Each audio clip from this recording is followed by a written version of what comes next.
Hello, everyone. Good morning, afternoon, or evening, and welcome to day 2 of the 2021 NASA Earth Science Applications Week. We are celebrating not only the many ways NASA Earth Science helps make our world a better place, but also the official 20th anniversary of the NASA Applied Sciences program. Thank you so much to all who are joining us from across the globe. My name is Erica Kreiner. I am an assistant fellow with the NASA Develop National Program at the Ames node, and I will be your MC for our first session today. Before we get started, you can find the complete agenda and links to all the events on the NASA Earth Science Applications Week event webpage. Should any changes occur, the most up-to-date schedule will be found there. To summarize, we'll kick off each day with plenary sessions from 12 p.m. to 2 p.m. Eastern Time on Zoom, the same link you used to join us now.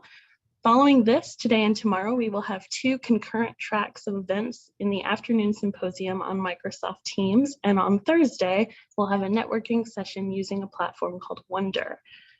All events this week can be joined directly from your browser, and all links are available on the event webpage, which I recommend bookmarking for ease throughout the week. And given the number of attendees, speakers, and events we have, we would like to thank you in advance for your patience with any technical difficulties we may encounter. As a reminder for this session, everyone is automatically muted, so we hope you'll use the chat function for any comments you may have and direct questions for our speakers in the Q&A section, which can be found in the webinar controls at the bottom of your Zoom window. Thank you again for celebrating with us. And now it is my honor to introduce Earth Science Deputy Division Director, Sandra Kaufman, who will share some opening remarks. Thank you so much, Eric. I really appreciate the introduction. And good afternoon and good morning to everyone, wherever you may be today. I am really happy to welcome you to the second day of the NASA Earth Science Applications Week. And thank you so much for joining us. It is great to connect with all of you virtually again this year. Unfortunately, we had to go and do it virtually. In person is nice, but I think in many ways, being virtually, we have been able to connect with many more people. So I hope that you take advantage of this opportunity to connect with one another on a deeper level, even if virtually. And that's really what all this week is about, is connections. So as you know, Applied Sciences works to connect NASA's Earth science data with those who can use it for the benefit of their own community, for the benefit of society across the globe. And in the past year, the Applied Sciences team and our partners have proven their adaptability and commitment to service in response to unprecedented droughts, wildfires, heat waves, and of course, the largest global public health crisis of our generation with the COVID pandemic. So our team has risen to the challenges, and I cannot say enough about it. They have really prioritized environmental justice, responded to a changing climate, and they keep on working on all of these aspects. So this week we will have the opportunity to learn from one another to address the most pressing issues of our time, and I am so glad that you're all joining us to be part of this fabulous exchange. So today we will have the opportunity to learn about NASA's applied work to strengthen ecosystems across the globe, to help communities prepare for and respond to disasters. Later in the afternoon, we will have a chance to hear from the next generation of Earth scientists through flash talks, connect with experts in a career panel, and learn about other ways NASA engages with scientists and the public to share Earth science data in the many tools that we have. So I would like to thank our presenters today. Communicating science is vitally important, as you know, and especially all of the facts, in making sure that we keep to the facts. And by taking the initiative to share your work, you can definitely multiply your impact and open yourselves to opportunities to collaborate and cross benefits that we can extract between research and the applications. So I would like also to thank our partners joining us today. The collaborations on Showcase this week are critical to our success and to our processes. So leveraging our partners' inputs helps us tailor the products we provide, informs future mission development, and improves our science. So thank you again for joining us and for your engagement to explore how science shapes our society. Really, thank you so much.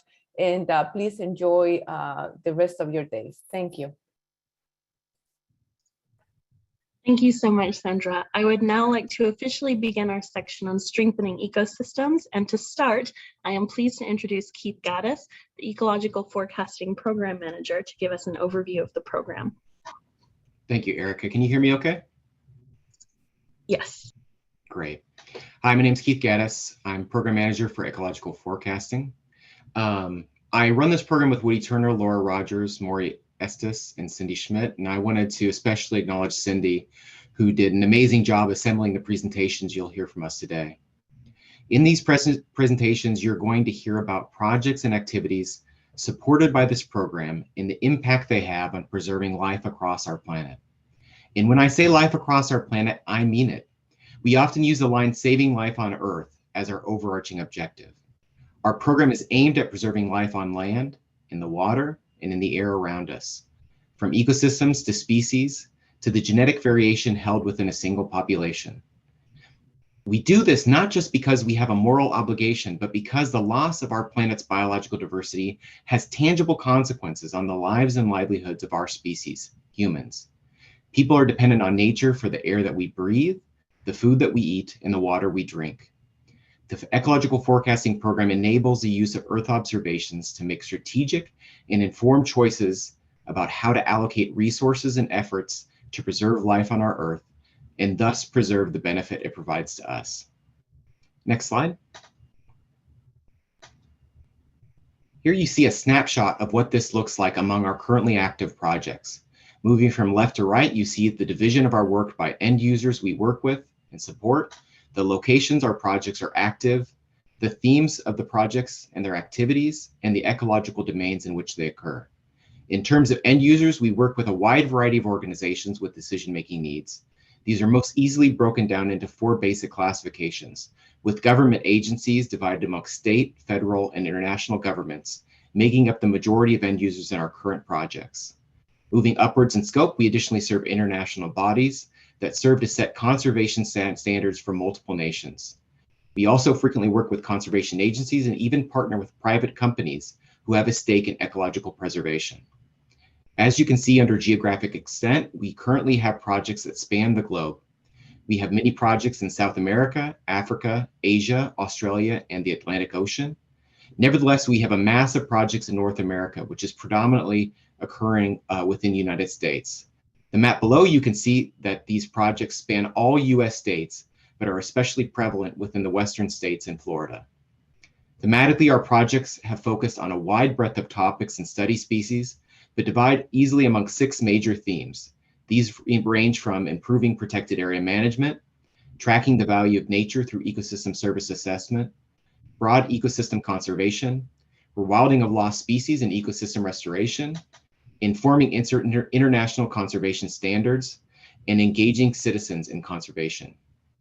In the lower right, you'll see that the majority of our projects are currently on land, are more on land than in water, although historically this division has been fairly even.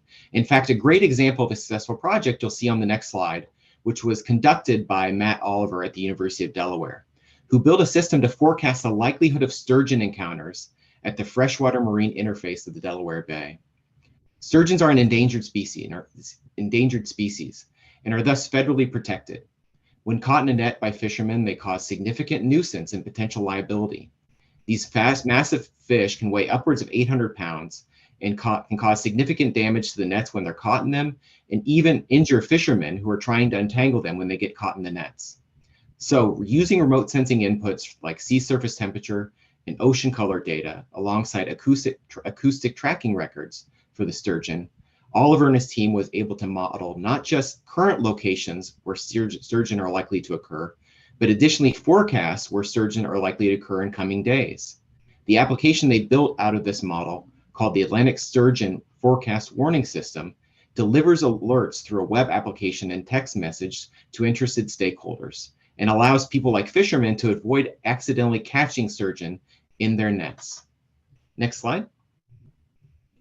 Today you're going to hear about two similarly successful projects, one on land and one in the water, from two of our best PIs. The first from Rebecca Chaplin-Kramer at Stanford, who will outline how NASA data has been used to inform sustainable practices in the Mongolian steppe.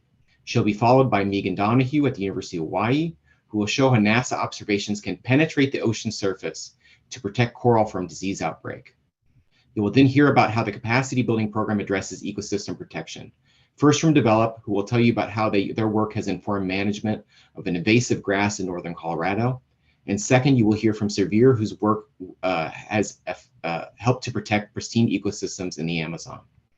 Last, you'll see a montage from our PIs and end users around the globe who's speaking to the impact our work has had on conservation. With that, I'll pass things over to Rebecca Chaplin-Kramer, who will speak about her work in Mongolia.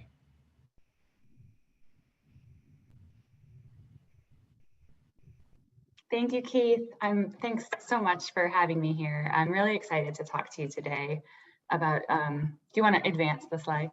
About sustaining science within a business context to enable more sustainable production in the Gobi Desert of Mongolia. Next slide. The Gobi Desert is an imperiled ecosystem whose wildlife and rangelands essential to supporting them are stressed by the harsh conditions. And now there's a newly intensified pressure. Next. Goats. Next slide. The deregulation of the livestock sector in Mongolia has led to a quadrupling of goats since 1970, resulting in widespread degradation. Next slide. So an innovative private sector solution to this problem was created in the Sustainable Kashmir Project, which aims to improve rangelands, wildlife, and livelihoods through more sustainable production. Next slide. Three core partners, the fashion company Kering, the mining company Oyu Tolgoi, and Wildlife Conservation Society, formed a partnership to achieve their common goal of improving rangeland condition through a variety of strategies and incentives you see here. Next slide, or next advance. Our role is to bring new techniques to complement their monitoring so we can help inform where activities are likely to make the biggest impact and track that impact through time. Next, I'll let one of the founders of the Sustainable Kashmir Project introduce its motivation and the way it's evolved through our co-development of science approaches. Go ahead. Good morning, everybody. My name is Stuart Anstey, and I am the Program Director of two supply chain initiatives, the South Gobi Kashmir Project and the Good Growth Company. For the past 5 years, the South Gobi Kashmir Project has been working with Mongolian cashmere herders to change grazing practices to make the production of raw cashmere more sustainable. The democratization of Mongolia, coupled with a global increase in demand for cashmere garments, has driven an enormous increase in the number of goats grazing on Mongolia's rangelands. This increase has had a significant negative impact on the condition of those rangelands. A herder's interaction with the supply chain is transactional. Therefore, the only way the herder can improve their financial position is to graze more goats. The South Gobi Kashmir Project is changing that by linking herders with brands that support sustainability and are willing to provide financial incentives to herders to reduce their number of animals and improve their grazing practices. One of the biggest challenges we face is assessing improvements in rangeland condition as a result of those improved grazing practices. Ground-based monitoring is good, but it's also resource intensive, slow, and in our case, only really viable with significant philanthropic support. 3 years ago, we were very fortunate to receive support from NASA to explore the potential of remote sensing and modelling to measure and understand changes in rangeland condition. You will hear more about that approach developed by Becky's team at Stanford through the NASA Applied Sciences project in just a moment. But what I wanted to emphasise was that our initiative started out with a fairly narrow scope that was concerned mostly with tracking outcomes. Through that process, we found out there is much more potential to use remote sensing and modelling in rangeland management planning and as a tool in our adaptive management process. The Good Growth Company represents a significant evolution on South Gobi, Kashmir. We will be applying the lessons we learned from the NASA-funded science project, but re-envisaging the role that science can play in a company. The Good Growth Company model identifies degraded ecosystems, works with the local community to develop long-term regeneration plans, and then forms place brands with those communities. Our aim is to establish 50 place brand companies in 50 ecosystems around the world. Importantly for this discussion, all aspects of good growth will be underpinned by science. Given that our primary goal is ecosystem regeneration, we need to develop a toolkit of methodologies that are both scientifically sound and, importantly, commercially viable. We see the remote sensing and modelling that we've developed and continue to develop through this NASA project as an important set of tools that we will use to help define regeneration in our target ecosystems and then plan and implement the activities that will help us achieve those regeneration outcomes. What I would like to do now is hand over to my colleague Becky, who will talk about the South Gobi work in much more detail. Okay, thanks. Can you go ahead? Good morning, everybody. My name is Stuart. So to achieve their aim, each partner had their own set of science questions. And next, as Stuart explained, the Good Growth Company has spun off of this partnership, applying the lessons learned and adapting to constraints with a new set of questions. Next slide. One of the first key questions concerned understanding the role that management can play relative to climate, especially given expected future climate change. Next. So to answer this question, we've built a spatially explicit rangeland production model integrated with remote sensing to predict rangeland condition, next, and animal condition, next, given future changes in climate and livestock management. Next, we can track changes in rangeland biomass and livestock condition via diet sufficiency over space and time. Next slide. And we validated the model over a precipitation gradient across Mongolia and found that accuracy is improved through the inclusion of satellite-based climate and vegetation data. Next slide. Having confidence in the model then allows us to tease apart management from climate impacts. So we can see how much change in rangeland and livestock condition are affected by changes in climate if management is held constant. Next slide. And answer the question posed by WCS and Karen about the role that management can play amidst climate change. What we found is that the impacts of grazing are often only discernible in more productive climates. The light blue dots in this graph on the left show how close to the zero line, meaning no change in rangeland production, that doubling animal density or removing it entirely is for the driest areas. The dark blue dots, in contrast, show you a much bigger impact of grazing relative to change in climate. And as you can see in the graph on the right, it's much narrower the range of impacts is under current compared to future climate. Next slide. In addition to the question of how much grazing matters relative to climate, the other big concern of the Sustainable Kashmir Project was whether we could document the change attributable to management. In essence, they wanted to know how accurately we can detect management-driven changes in rangeland condition. Next. And as Stuart mentioned, they are looking for more cost-effective ways to sustain that monitoring than the current resource-intensive field monitoring. So they're interested in the extent to which remote sensing can substitute for or expand on the ground monitoring. Next. After exploring analyses with dozens of satellite-based climate, temperature, soil, and vegetation metrics and their interactions, we developed a regression model that accounts for 67% of the variability in the data. However, as you can see from the map at the bottom right, this still leaves quite a lot of room for error, more than 50% error in all the black dots. This makes satellite monitoring alone somewhat unviable, especially since OT's goal for the Sustainable Kashmir Project is to improve rangeland condition by just 15% for them to achieve net positive impact. In much of the region, we wouldn't be able to discern that level of change from the regression error. Next slide. So this led us down a new path. Instead of asking whether we can replace field monitoring with remote sensing, we asked how we can improve monitoring design. Next, actually do the next two. So we can be sure we're monitoring in the most important places to prioritize limited resources. So for this, we're looking at a longer time series of vegetation data and how the relationship between precipitation and greenness has changed over time.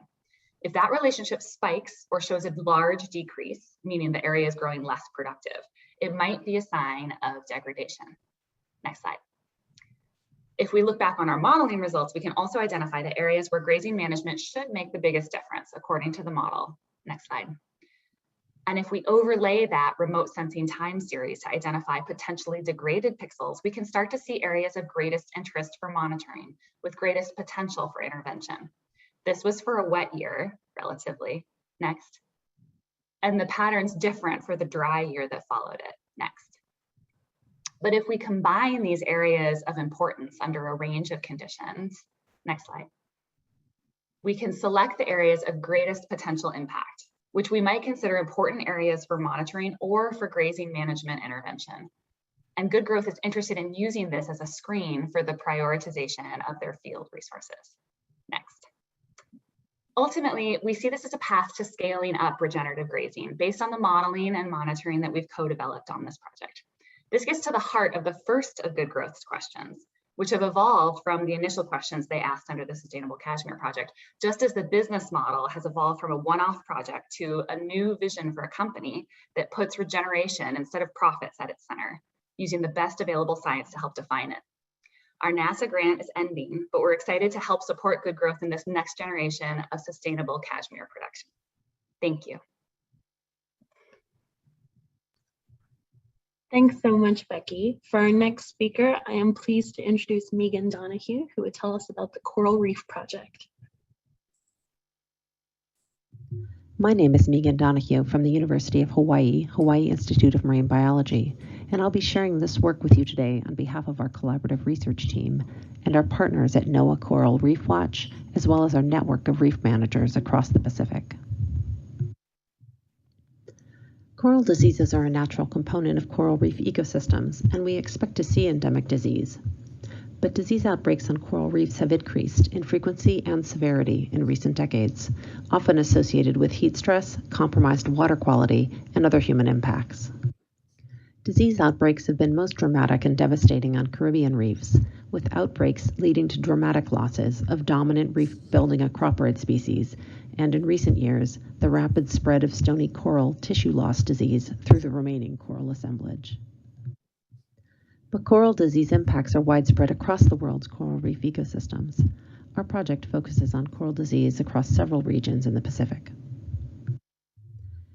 We focus on the Maine and Northwest Hawaiian Islands, American Samoa and the Pacific remote island areas, Guam and the Marianas, and the Great Barrier Reef.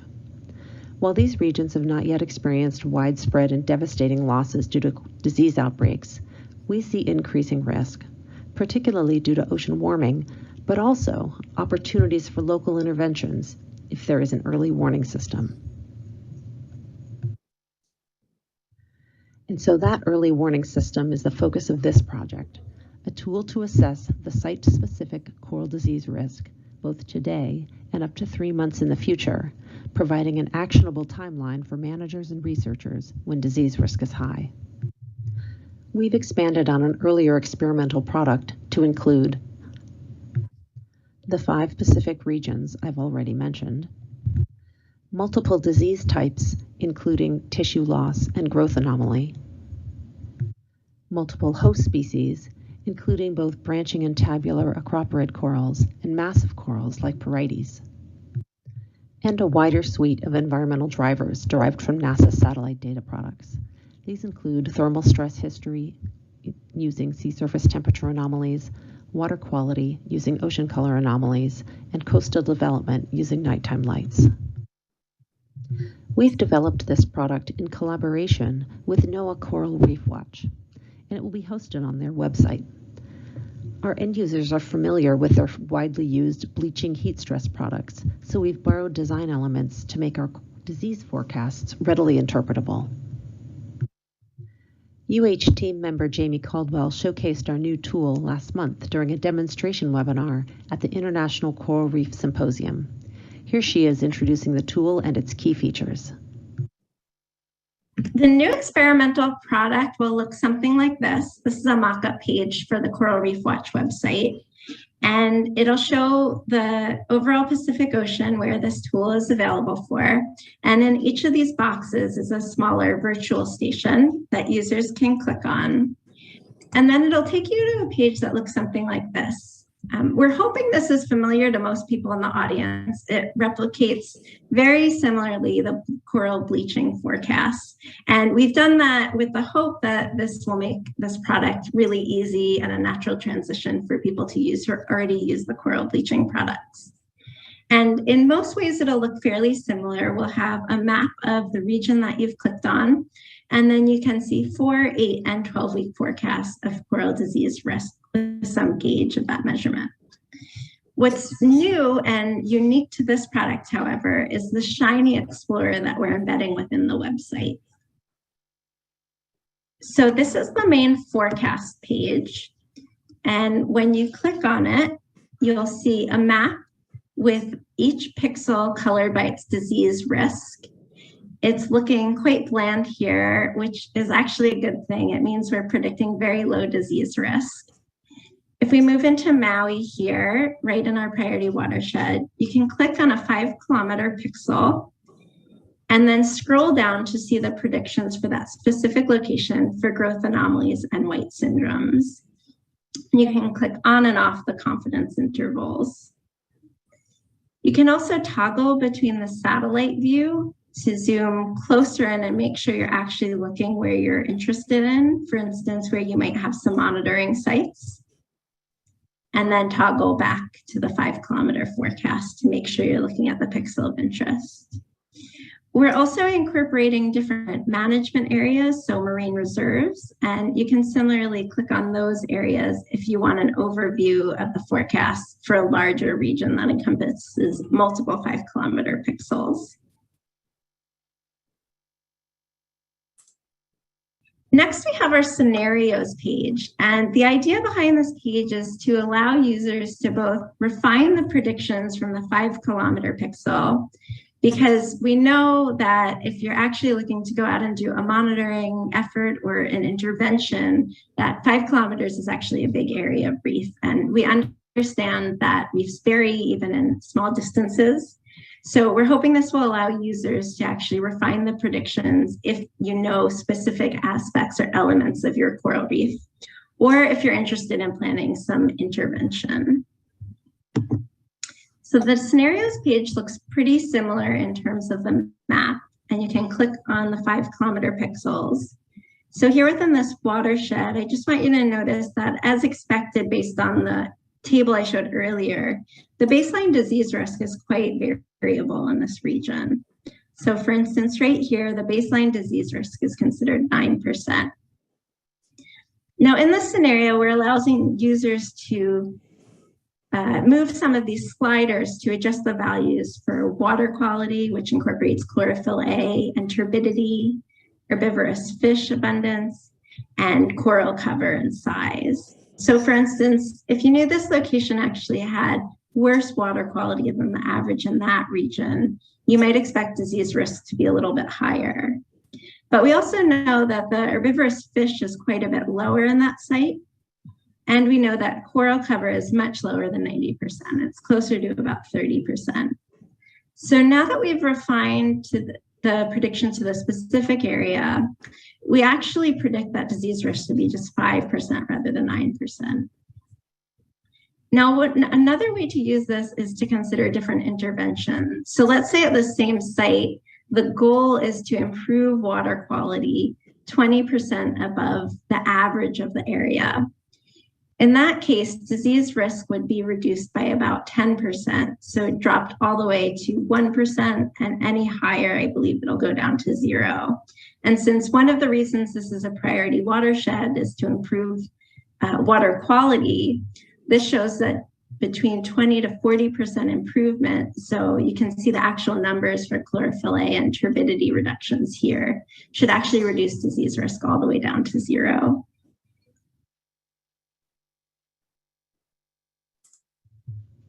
Throughout this fall and into early next year, we will be rolling out our coral disease forecasting tool with webinars and trainings at conferences. So come and join us. Ultimately, this tool will be part of the Coral Reef Watch forecasting product suite.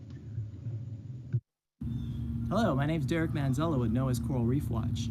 As the oceans continue to warm, corals reflect this increased heat stress not only by coral bleaching, but also via increases in the prevalence and severity of certain coral diseases.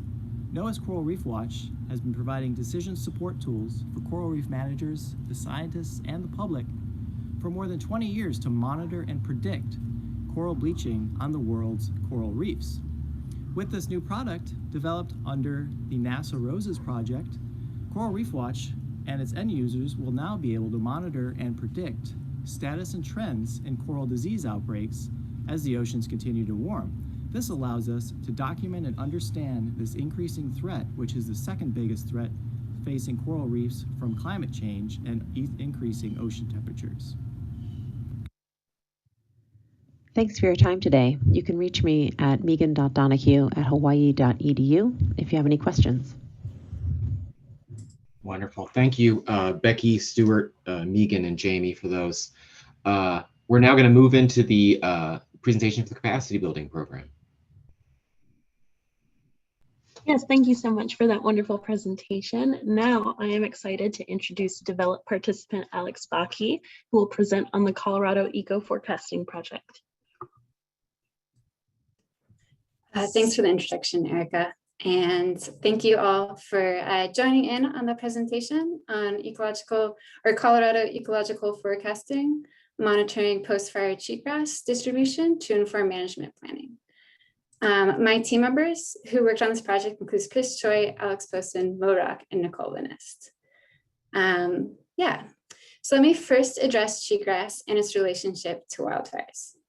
Cheatgrass is an efficient invasive plant species throughout the United States that currently covers more than 101 million acres in the West. Like many invasive plant species, cheatgrass has the potential to outcompete native plants, leading to monocultures of the species. The distribution of cheatgrass is of particular concern in recently disturbed areas such as wildfires, as the plant takes advantage of the exposed soil. Likewise, as this grass dies off in the summer and fall, it has the potential to create more frequent fires due to adding more fuel load onto the landscape. These concerns were expressed by the U.S. Forest Service in Arapahoe and Roosevelt National Forests when the Cameron Peak Fire burned in 2020. This fire is shown on the map to the right. This fire became the state's largest in recorded history as it burned over 200,000 acres. It also burned unusually late into the year. While its ignition started in August of 2020, it really wasn't fully out until December of 2020. To address the concern, we focused our study area to a minimum convex polygon with a 150-meter buffer created by field sample points to first determine the preferred post-disturbance cheatgrass growing conditions within the area, and then second, to detect and map cheatgrass within the predicted area of suitable habitats. You can go to the next slide. A habitat suitability model was developed to identify preferred cheatgrass habitat, while a detection model was used to detect cheatgrass distribution post-Cameron Peak Fire. Both models utilized field validation points of cheatgrass presence and absence provided by the U.S. Forest Service, which was used as training data for the models. And predictive variables were determined for each model. For the habitat suitability model, we included dispersal corridors derived from ArcGIS Pro, topographic variables based on imagery from the Shuttle Radar Topography Mission satellite and extracted through Google Earth Engine, and then climate and burn severity variables based on Sentinel-2 imagery and also extracted through Google Earth Engine. All these variables were considered because of their ability to represent a varied landscape, which helps identify the most suitable habitat for cheatgrass. For the detection model, we first masked it using the output suitability habitat model with a threshold of 39% or higher, probable suitable habitat. This allowed us to narrow the scope of the detection model to areas that had probable suitable habitat for cheatgrass. Then we differenced vegetation indices such as NDVI, EVI, and tassel cap were gathered to capture the life cycle of cheatgrass.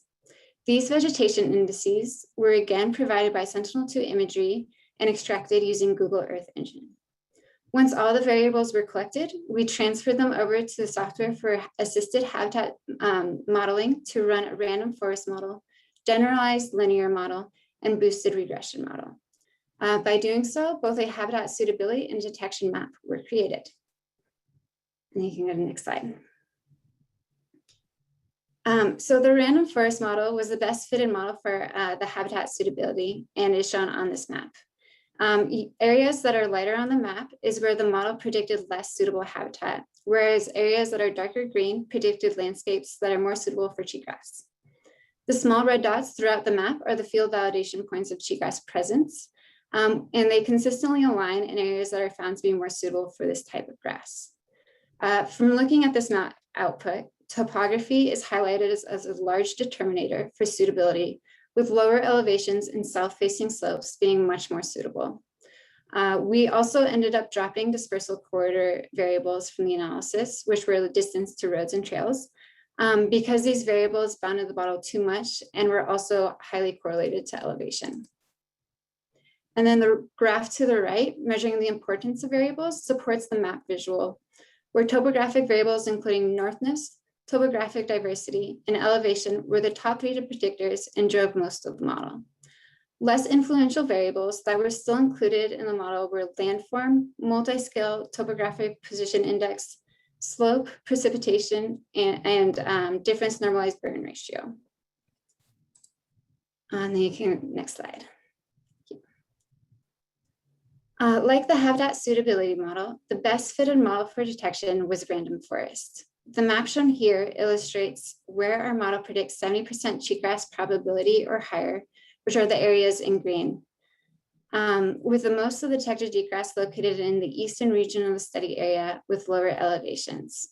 We also can see an increase in detection across the Puget River and Highway 14 corridor, which runs through the center of the study area. Response curves seen on the graphs to the right provide details about the 2 most important variables for differentiating cheatgrass absence versus presence, which were the tassel cap, wetness, and brightness. As you read the curves left to right, the model is showing expected response, where there's an increase in predicted cheatgrass as both brightness and wetness increases. The rug plot at the bottom of each graph indicate how the training data was distributed, with the red lines showing field points of cheatgrass presence and the blue showing cheatgrass absence. Next slide. Okay. So there were 3 main takeaways based on the results from the project. First is that by using a combined approach of habitat suitability and detection models, accurate cheatgrass maps were created within our study area. Second is post-fire cheatgrass detection is possible within a short time frame if there's changes in vegetation. And lastly, as remote sensing provides a time and money-saving method for mapping cheatgrass, which land managers such as the U.S. Forest Service in Arapahoe and Roosevelt National Forest can use to mitigate cheatgrass. So as large fires are expected to become more prevalent, this methodology could be used to identify cheatgrass in areas with similar topography and environments. However, future work would be useful for this project and further understanding of cheatgrass spread. This could include the continuation of exploring models that are more specific to different regions within the study area, because the study area was topographically heterogeneous. An increase in field sample points to capture this heterogeneity could also improve the range of our training data. Because imagery for the detection model had a short time frame, it would also be useful to expand the project temporally so that more imagery capturing the phenology of cheatgrass can be incorporated within the model. And then lastly, because remote sensing provides an efficient method for mapping cheatgrass, exploring other disturbances such as flash floods will be important to knowing how to manage cheatgrass invasions under these novel circumstances. You can go to next slide. All right, and then before closing out the presentation, I just wanted again to give acknowledgement to the entire cheatgrass team who worked hard on this project and did a phenomenal job seeing it through, and also all of our science advisors and partners who helped guide us through the project. And thank you for listening. Really amazing work, Alex. Thank you. Up next, I am honored to introduce Stephanie Spera, who will be discussing land use land cover in Amazonia. Hi, everybody. I think everyone can hear me. Thanks, everyone. It's been a great series of talks. My name is Stephanie Spera. I'm an assistant professor at the University of Richmond, and I'm also a NASA Severe Applied Sciences team member. And today I'm going to talk to you about land cover change and capacity building across Amazonia and beyond. Next slide, please. If you tuned in yesterday, you may have heard Milagros talk about NASA Severe, but I'm just going to give you a brief overview of this program because it's an important part of NASA's Applied Sciences program, and it's also what the work I'm going to show you is funded by. So NASA Severe is a joint development initiative of NASA and USAID, and it lies at this important intersection of science, technology, and innovation. So when we're talking about Space to Village, we're talking about bringing NASA's data and expertise to USAID's development network. So scientists work together with local, regional, and national stakeholders to translate data into useful tools, services, and information for sustainable decision-making. So think about things like improved management of natural resources, reducing greenhouse gas emissions, and greater resilience to climate change, which given yesterday's IPCC report, I think we need more than ever. There are 5 regional hubs across 3 continents, and Survey works in 50 countries. So I, along with 19 other scientists, are part of the 3rd Applied Sciences team, and we bring our expertise on satellite data analysis, land use change, drought, fire risk, water, weather, climate. And at the very end of this talk, I'm going to circle back and chat about what I get to do and see in my role as the Land Cover and Ecosystems AST team lead. But next slide, please. Let's jump into what my team is working on, my small little team, which is the Amazon. So next slide. I want to talk about 2 of the biggest motivators of this work. The Amazon is home to over 25% of the world's terrestrial species. It's the world's largest river basin. It comprises nearly half of tropical forest carbon stocks. And it also provides ecosystem services to 33 million people, including 1.5 million indigenous people from 385 different groups, all living within the biome boundary. And some scientists fear the Amazon may be approaching a tipping point, basically where projected changes in climate, coupled with the effects of local and regional changes due to deforestation, affect the climate of the Amazon so much so that it dries out and becomes a savanna. And no one wants that to happen for a multitude of reasons. Next slide, please. So our team is working in the southwestern Amazon. You can see it zoomed in on the map on the right, across Ucayali, Peru, and Acre, Brazil. This region contains enormous swaths of intact forest. It is also really interesting because we're working across 2 countries in Peru and Brazil. So even though nature doesn't know boundaries, GIS files do and stakeholders do, so it's inherently tricky to work across. But importantly, if you look at this data from STAL and Nature Communications, the box outlines the same box. The box on the left is the same box on the right. Like much of the Amazon, this region we're interested in is extremely vulnerable to this tipping point. So motivation number 1 is tipping point. Next slide, please. The second, more specific motivation of our team choosing this region to focus on is that my co-I, David Salisbury, has been working with the indigenous people on the Jirua and Purus rivers for over 2 decades. So our work is both grounded by, is motivated by and grounded in collaboration with our local partners.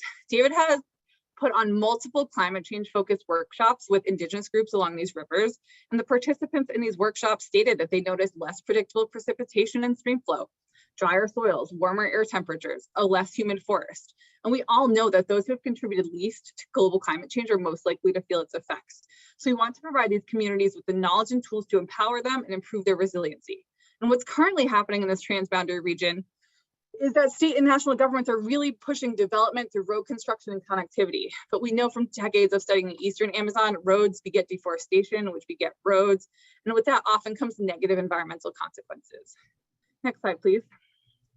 I like this schematic. I use it in all of my talks because it illustrates what I think about all the time, which is trade-offs between ecosystem services. So we have 3 flower petal diagrams. And on the left, we can think of that as an intact tropical forest. In the middle, we can think of that as a managed landscape. And on the right, we can sort of think of that as our ideal. So in that left diagram, that intact tropical forest, provides all these ecosystem services, right?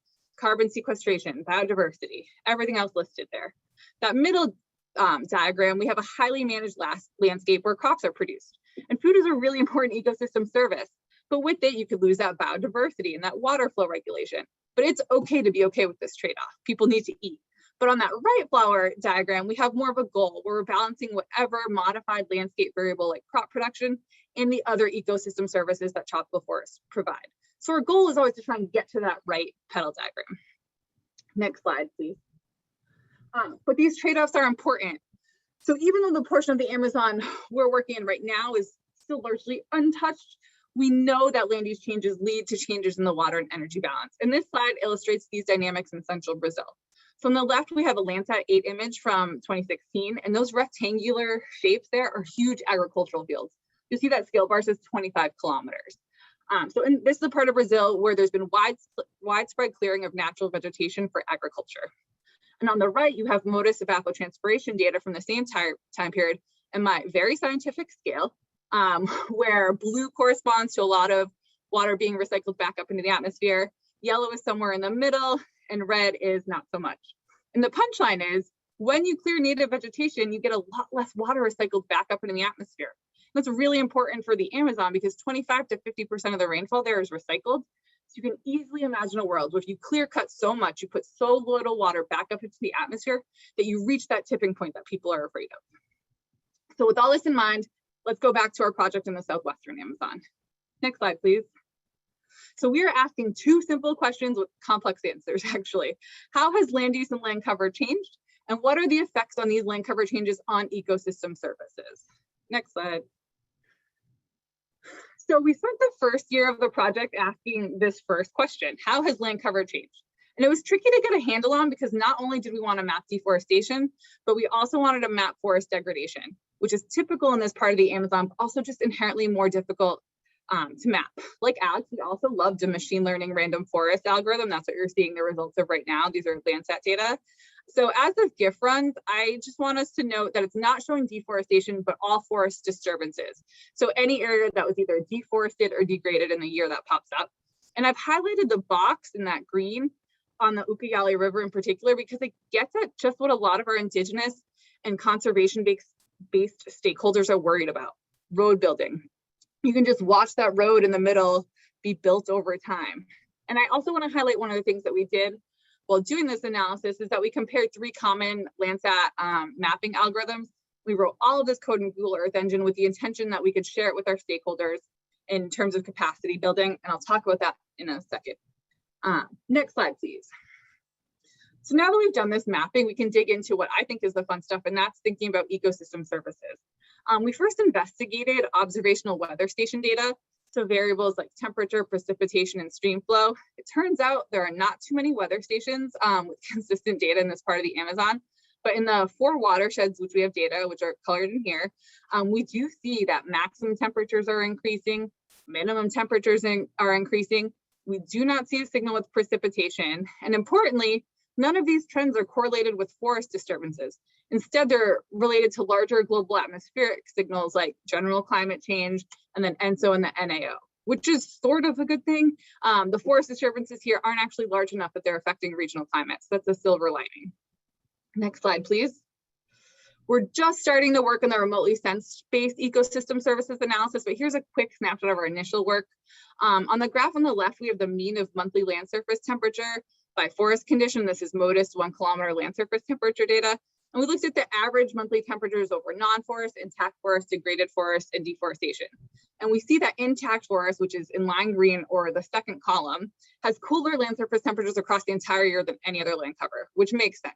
So now we're working on understanding how much cooler the land surface could be if no land cover change had occurred. And we're going to look at other variables that are remotely sensed, like precipitation, soil moisture from SMAP, evapotranspiration. And the goal of this work then is to create a tool that will allow users to input land cover scenarios, say planned or proposed roads or forest clearing, and then use these statistical relationships between land use and land cover change and ecosystem services to understand the potential effects on the ecosystem services themselves. And this leads into capacity building. Next slide, please. One of Severe's program's goals is to improve environmental management and resilience by strengthening the capacity of stakeholders to integrate Earth observations into decision-making. So COVID threw us all for a loop, right? But we pivoted pretty well. So could you go to the next slide, please? Our team holds monthly stakeholder meetings to share our results and gather feedback online, obviously. We've had 2 really successful 2-day trainings on using Google Earth Engine to map forest degradation using Landsat-based algorithms. These trainings were held in Spanish, had over 50 participants from 6 countries in South America. We published these training materials in English and Spanish. Next slide, please. We've developed an app that allows users to see changes in land use in real time. Next slide, please. And as I mentioned earlier, this work was wholly motivated by my co-I's years of research with Indigenous groups and leaders in this region. And these groups are really interested in the effects that proposed roads might have on their communities. So you can see here an Ashenica leader presenting on the potential effects of a proposed Peruvian road using one of our analysis maps. So even though we can't get down to even though we cannot get down to Peru and Brazil right now, at least our data and our maps can. Last slide, please. Oh, one more, thank you. And I just want to finish by circling back to Surveyor as a whole. So I'm the Land Use and Land Cover Applied Sciences team leader, and I get to see all of the great work being done across Surveyor. It was just the Olympics, so I was inspired to use this graphic to represent our program. But the Surveyor ASTs have fantastic, important projects covering everything from mapping deforestation to degradation, to crops, to fires, to running scenarios. And these projects are all addressing services like regional land cover monitoring systems, forest disturbance alerts, sustainable development planning, and inputs to economic and ecological zoning maps. So I'm just going to close by talking about one project I'm really excited about that I'm leading with Africa Flores at NASA. It's an endeavor unlike any I've taken on before, but it's a global land cover mapping collaboration. Across our 7 Surveyor AST members, we have a wealth of knowledge, particularly when it comes to land cover mapping algorithm creation and refinement. And as PIs, our projects have end dates, but stakeholders in these regions will need to make decisions after our funding runs out. And as members of Surveyor, our goal is both to transfer our project tools and results, but also the scientific capacity to make assessments at the hub and local, regional, and national levels. So we're doing this global land cover mapping effort, and essentially it's a global capacity building effort. There are so many land cover mapping algorithms or products out there. How does a non-remote sensing expert know which to use based on what they're interested in mapping and where they are in the world? So right now, behind the scenes, we're working with all of the Surveyor hubs and implementing common land cover mapping algorithms to create a framework for understanding best practices and approaches when mapping land cover across the globe, with the end goal then of empowering stakeholders with the information and tools necessary to make informed decisions as our global climate changes. Next slide, please. Thank you, and I just want to highlight my collaborators at University of Richmond, David Salisbury, Yilwan Regadas, and our colleagues at UFAC and UNU, and our collaborators at the Hub. That's my email address. Thank you so much. That's incredible. Thank you so much, Stephanie. Finally, for our last presentation of the section, we have an eco-forecasting end user montage video, followed by a few closing remarks from, again, Keith Gaddis.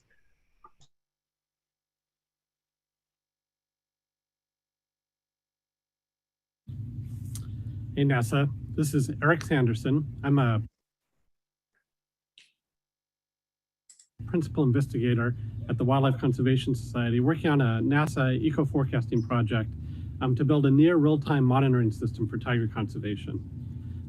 As you know, tigers are a really potent and important symbol of ecology, of wildness, and of wildlife all across Asia.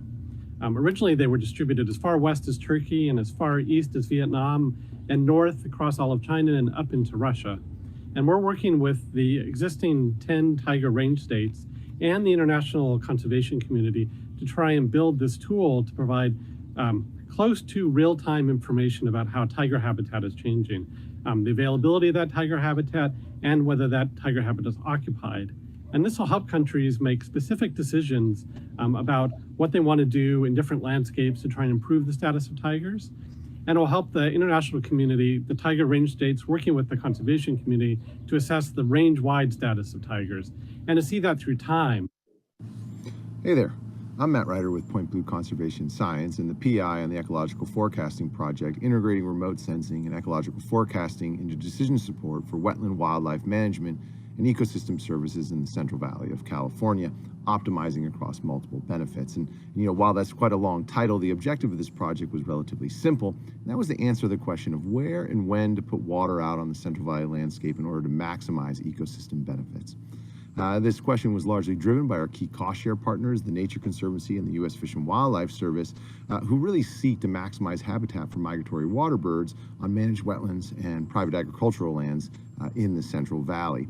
And, by leveraging the high spatially and temporally resolved data available from NASA satellites, we're now able to generate the needed tools and analytics to really efficiently and effectively guide the allocation of resources to those sites that really can have the maximum benefit for wildlife and the maximum return on investment. So within our specified budget, where do we put this? Where do we invest? And while this project really continues to generate the sort of important scientific publications, perhaps its most important contribution may be the ability to use these analytics to guide the allocation of over $300,000 to generate more than 10,000 acres of wetland habitat on private lands over the last year. So really, these pop-up wetlands now are being put where and when they're needed most to have that benefit for migratory shorebirds, waterfowl, giant garter snakes, and even groundwater recharge. So truly multi-benefit conservation, both in average years, but as well as in years of drought, right? Adapting to this threat that really affects California. Our project would not even been possible without the support of NASA Applied Sciences, and particularly within the Ecological Forecast Program from Woody Turner, Laura Rogers, and Jay Skiles. I'm Marion Marigot. I'm a capacity building and biodiversity specialist. We're partners in a broad group of scientists that receive funding for two projects called the NASA Life on Land and the NASA Forest Integrated Project. We're using NASA remote sensing data to co-develop high-resolution information on forest condition, human pressure, forest integrity, and forest connectivity around the world. We can also project change to 2100 in forest structure and composition, vertebrate habitats, and water risk under scenarios of climate, socioeconomics, and policy. Governments are working with us to use these Earth observations to make challenging development decisions and translate data into action. Hello, I am Leah Phillips, and I am a spatial data and biodiversity analyst. These projects are helping us build critical policymaking tools like UN Biodiversity Lab. This free online spatial platform provides decision makers with the best available spatial data on nature, climate, and sustainable development. We can now help nations better monitor their international commitments on biodiversity, forests, and climate, and access, analyze, and use Earth observations for decision-making without specialized training or tools. These capacities are not otherwise available to those without expertise with GIS software. I'm Nicole Awil-Gomez. I'm the country director for the WCS Belize program, and we're really delighted to be partnering in this NASA project. The Belize Barrier Reef Reserve System is one of the most important ecosystems for this country, both ecologically and economically. And this project really helps us to understand the emerging and the existing conditions that could degrade our precious reef system, and that would be related to climate change and nutrient influx and sedimentation. Background, I'm Sherilyn Anderson, or Dr. Sherilyn Anderson. I work at the Park Service, and I'm supporting Neil Carter's wilderness risk map. The Organic Act of 1916 created the National Park Service. This act declared that the National Park Service has a dual mission. One, to conserve park resources, and two, to provide for their use and enjoyment now and in the future. This sensory mapping project makes significant contributions to our scientific understanding of the effects of noise and light pollution on the integrity of wildlife habitat that we protect. These geospatial management tools allow for cutting-edge science to identify priority locations for mitigation and preservation. The tool allows for scientists and park staff to analyze proposals that impact threatened species and provides the scientific evidence to offer mitigation suggestions.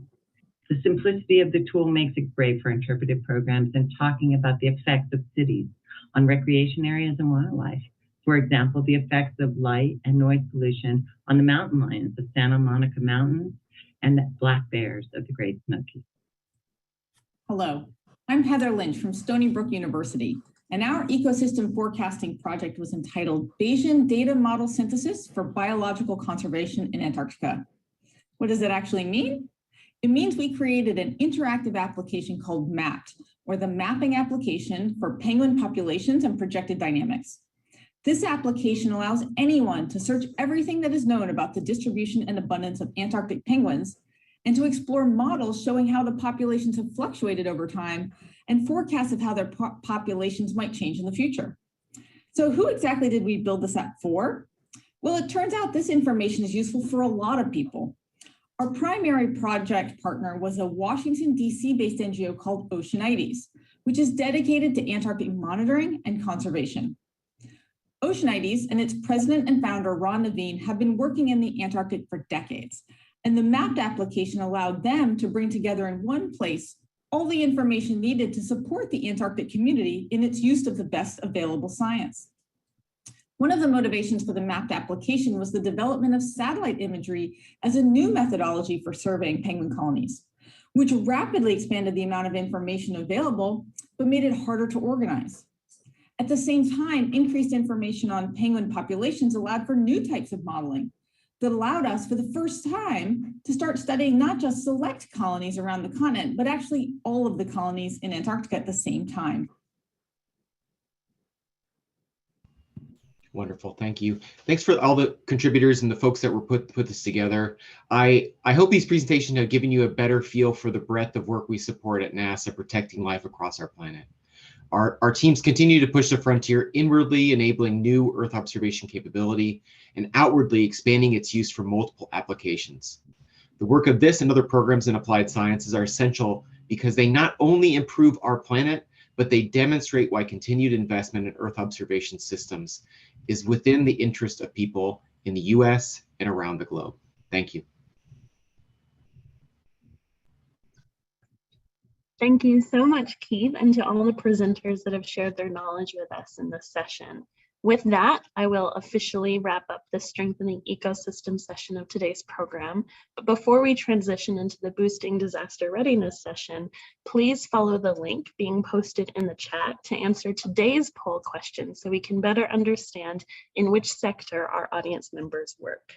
Again, thank everyone so much for their participation, and I will now pass things over to my colleague, Rochelle Williams, to MC for the next session.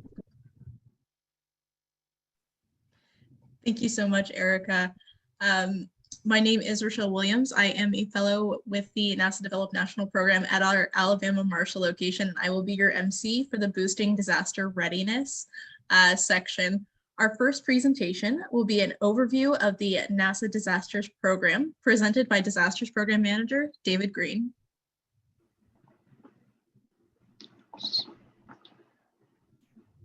Thank you, Rochelle. And thank you to the ecosystem team for their broad breadth of understanding how the Earth is changing and the impacts upon us. Disasters Program, whoops, start, no. Can we go to the next slide, please? The Disasters Program recognizes that natural hazards and climate change is certainly projected to increase the perils that we experience and the stresses on our environment. It disrupts our lifelines, it threatens our infrastructure. But on the positive side, the practices that we have and the value of our Earth observations and our science, if we incorporate an understanding of vulnerability and exposure, our ability to cope and the capacity that we need to work together, that we can't actually anticipate these complex changes and the systems that are at risk. It's this connection of the hazards, the exposure, the vulnerability that we can unravel with our collective efforts and give a very positive result of actually reducing the risks and in many cases preventing disasters from ever materializing. This afternoon, you'll hear a number of hazard-themed areas, but again, I'll emphasize that a hazard does not necessarily create a disaster. It's the combination. And you'll hear situations this afternoon about storms and landslides, hazards that result from tsunamis, human interventions, human choices from oil spills, the impacts on infrastructure and on regions, states, Illinois example, regions across the Americas. And then our portal, which is a sandbox, if you will, where we can all come together and interact and share our knowledge. Let's go to the next slide. So the disasters program promotes this kind of connectivity, the connection between the technology that we have, the flights and the sensors, the nature of our advanced and maturing research understanding, the data that we open and share, and the applications that, as I said, in the right direction can reduce these risks and in the long term, develop the resilience, whether they are impacts from any host of types of disasters. And there's a link to the hub, which you'll be hearing more about in a few minutes. Next slide, please. Now, we monitor the Earth all the time for these changes and these complex stresses that occur. But in particular, we know that there are areas and communities that are vulnerable and exposed. And we target our partnerships, our collaborations, and our understanding to those that are most at risk. Next slide. We need to scale this information. We look globally. Here, the global susceptibility to landslides, but we know the impacts are at a community level. Those who are living in a community or have been displaced into an area that has actually made them increasingly vulnerable. And therefore, the trick is to bring that into this community decision support within the culture and the impacts that are local and of a context that people can really own the decisions that they have. Next slide. The vision here, therefore, is to increase the access to this information, to increase the situational knowledge that people have, because it does inform the choices. What are the options that are available? With that, you can support the decisions with science and evidence. And as things progress and actions are taken, you can continue to guide those, to inform them, and to rethink the decisions that are before us. Next slide, please. Of course, a hazard or an event is not in isolation. So we take a multi-hazard approach. The cascading storm that results in the displacement of people into an area that may be of a health concern, or a storm that has disrupted an agricultural collapse. So we need to be thinking about what we can do before any event happens, building the relationships and the understanding, the plans to prevent. But eventually, events do happen. Disasters do occur, and therefore we can work to act smarter in our response to build back, recover, and be better positioned to go forward. Therefore, this program is very highly collaborative. Let's go to the next slide, please. We work globally, sharing that knowledge, scaling that information, and here in a typical year, hundreds of actual responses where our scientists and our partnerships come into play to really be effective. Next slide, please. These dashboards also show the type of impact from different hazards, but also the dashboards of combining the information to focus attention on where it's most important to act. Next slide. Creating those collaborative communities also means visualizing the information together, informing policymakers or actors who are on the ground or in the region. Next slide, please. Putting this all together, the Earth observations, the collecting the information, sharing the knowledge, projections and predicting what can and will and might happen, visualizing that so there's interpretation and engagement. And then the infrastructure of the computing and the communications to make sure we have an end-to-end awareness increase. Next slide, please. The program also supports the maturity of applications in a number of research areas. This is our current portfolio that not only talk about flood, but the flood impact on decisions. Not only the volcanic ash as an event, but monitoring it to understand its impacts. Hailstorms, landslides, and oil spills. These will be some of the talks and subjects you'll hear in a few moments. Next slide. This year was a time of volcanic activity in the Caribbean region. Here is an example of us putting together that earth science of what is happening with the volcano, but in the proximity of communities, putting that information together to understand that this event can have consequences. Before the eruption, months before the eruption, we were already engaging with these communities in the region and globally, creating the partnerships that when eventually months later there was an eruption, we had already built the capability to understand what kind of questions were arising, what kind of actions could be taken. Next slide.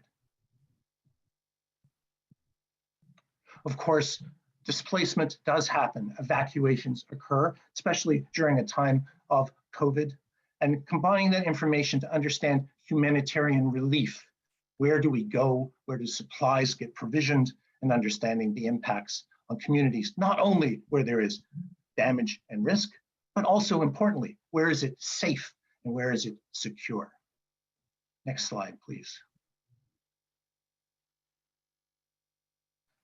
As we work before events and during events, we must also understand that our infrastructure, our communities become isolated. Here where the lights are on and thriving, but perhaps areas where the lights have gone off and our communities have been separated. Our goal, reconnect that information and raise the awareness of what our network of our lives look like collectively. Here during Hurricane Laura, the lights on, the storm passing, but looking to see where our lives have been disrupted. Next slide, please. And I'll end here. Once events happen, the goal is to bring our science, our communities, our partnerships together in the recovery. And as I indicated, recover smarter, recover for resilience and for sustainability. So with that, I want to turn it over to hear some highlights from our specific projects. And you'll be hearing first from Chris Bedka about hailstorms. Next, thank you. Hello, I'm sorry, David. Can people hear me online? Yes. Wonderful. So I'm Chris Bedka. I'm the principal investigator for a project focused on a hailstorm risk assessment. Next slide, please. And so hail around the world does billions of dollars in damage each year to personal property, infrastructure, agriculture, and in many other parts of society. What you're looking at on the left there are 4 different examples from places around the world impacted by hail. We have hail so deep that cars cannot traverse the roads in Argentina. In the upper right, we have an aircraft that's been significantly damaged during a hail encounter in a cloud in Zambia. Lower left, an entire agricultural field of peas mowed down by hail in Alberta, and giant hail in Slovenia in the lower right corner. And so to estimate the risk to insurers' portfolios, the reinsurance industry uses catastrophe models because insurers don't often keep enough capital to be able to cover these losses that can exceed $1 billion or more in some hailstorms. And so they want to understand the risk to their portfolios through CAT models. And CAT models are developed with climatologies that define hailstorm frequency and severity. But these climatologies are very difficult to derive over developing nations that don't have good hail reporting from the ground or climate quality weather radar observations. But fortunately, in our case, these storms generate unique patterns in satellite imagery that's been collected for a long time, in some cases 25 to 30 years, which really offer a new opportunity to identify hail-prone regions. So what we're trying to do is perform hailstorm climatological analysis to support CAT model development by the reinsurance industry and therefore hailstorm resilience across the globe. We also want stakeholders to improve their severe storm understanding and warning in regions without adequate radar coverage. Because really, National Weather Service in the United States, we really depend so heavily on our weather radar network called NEXRAD here, but most of the places across the world don't have such a radar network. So satellites are really key to developing this understanding. Also, after the storm passes, we want to identify hailstorm damage signatures and optical imagers such as MODIS, VIIRS, Landsat, and also synthetic aperture radar data from like say Sentinel-1 satellite from a European Space Agency to address opportunities for post-disaster mapping and response. Next slide, please. And so what we're doing here is developing a really holistic view of the hailstorms and their climatology using a wide array of satellite imagery and data. And so what really the project is anchored on use of geostationary satellite data. We really need to understand the temporal evolution of hailstorms and also their spatial distributions. And so geostationary is uniquely capable of observing these characteristics. So we have high resolution, spatial, temporal, and we do pattern recognition to identify updraft signatures in thunderstorms where hail forms and grows and becomes severe. Also, lightning from geostationary satellite imagers. We can see the lightning trends, the lightning flash rates, and harnessing this data to understand how to use this new geostationary lightning mapper data for hailstorm identification. And so the geostationary data has already contributed to a catastrophe model over South Africa, which you're seeing there in the bottom middle there. So the data is really aggregated in a sophisticated way to cluster storms into events. And then based upon the event climatology, we do stochastic modeling with our reinsurance partners at Willis Towers Watson and Carlsruhe Institute of Technology, who are taking this data, doing the stochastic modeling over a 25,000 year time period, and helping the insurance industry understand what, say, a 1 in 200 year event would do to their portfolio, which is this 1 in 200 year time horizon is really critical for insurance pricing. So our data is really key to that. Also, passive microwave, TRIM, GPM have been observing for a long time, and hailstorms develop a unique signature in this data that we can identify globally in a very consistent way. So you see in the upper middle, hail hotspots such as the Great Plains, Argentina, Equatorial Africa, Bangladesh. These are this climatology really opens up our vision for where the most hail-prone regions are in the world. And then in the upper right, you can see a damage that we're mapping from synthetic aperture radar, and which is not as evident in the optical data from MODIS. And so putting these pieces of information together, really understanding their pros and cons, and demonstrating that to stakeholders, a variety of them that we're working with. So next slide, please. I'll just close with my list of co-investigators and collaborators who are really engaging a broad swath of the community and also industry in this effort. And I really want to credit my co-Is from NASA Marshall, co-PIs, that is, Chris Schultz, Dan Cecil, Sarah Bang, Jordan Bell, who are really helping me to lead this project in a variety of ways, in addition to a long list of other folks throughout the world and the nation, academia in the United States, all coming together to really use this data to its fullest extent and put it to work. So thank you very much. Thank you so much, Chris. Now we will hear from Robert Emerson, who will tell us more about landslides. Thank you, Rochelle. So I'm speaking on behalf of the NASA Goddard Space Flight Center Landslides research team, and I want to say thanks to the rest of the team, including our PI, Dalia Kirschbaum, who couldn't make it today. So if we could go to the next slide, please. So landslides, as many of you may know, are obviously devastating local events. And here I'm showing a picture from a village called Queja in Guatemala that was hit by a landslide as a result of Hurricane Eta in November last year.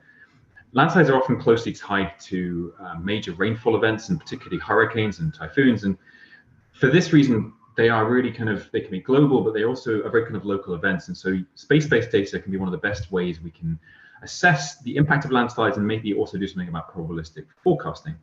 So just one example. So for this event in Guatemala, we used high-resolution optical imagery to map the landslides. And you can see here on the right-hand side of this slide, there is two images. One shows the before and one shows a false color image of the after part of the event. And you can see the big difference there is clear that there's a big landslide there. And by using this kind of imagery, we can build a large comprehensive assessment of where landslides have occurred in the aftermath of a major event and provide disaster responders with a picture very quickly. Next slide, please. Ooh, one more again. Thank you. So that's just one way we can look at landslides, but there are lots of different ways that space-based data can apply to looking at data, to looking at landslides and how we can support decision-making for disaster responders. As I said, landslides are often closely associated with rainfall, and this is one thing we focus on really strongly.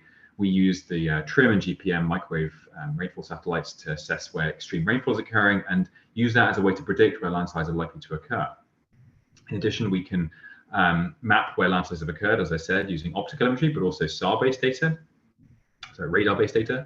And then also look at the triggers, including glacial melt and snow melt, which can be things from like MODIS or Landsat. And then finally, we can also incorporate data from aid organizations and infrastructure data from other groups and build a more comprehensive assessment of the impact that landslides have on infrastructure and populations. So next slide, please. So here's an example.